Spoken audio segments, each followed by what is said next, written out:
So guys, ito yung XTM quick release owning bracket na install natin. Something special na owning bracket. So ganito mangyayari yan. Ito. Sasalpak natin ito dyan. So from there, ganyan. Pasok na siya dahil nilalak natin dito. To secure. Ayan. Okay na. Then pag lalatag natin kunwari,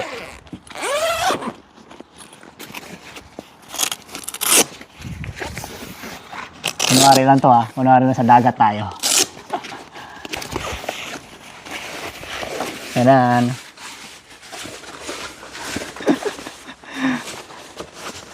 Sa dagat na tayo. May paa yan pero saka na lang, surprise na lang yung paa. Mag-like at subscribe muna kayo para mapanood nyo paano natin gagamitin to sa dagat.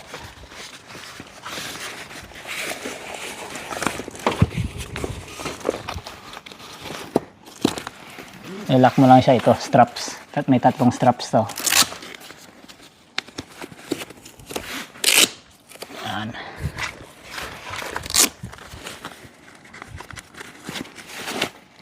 I-lock natin ulit.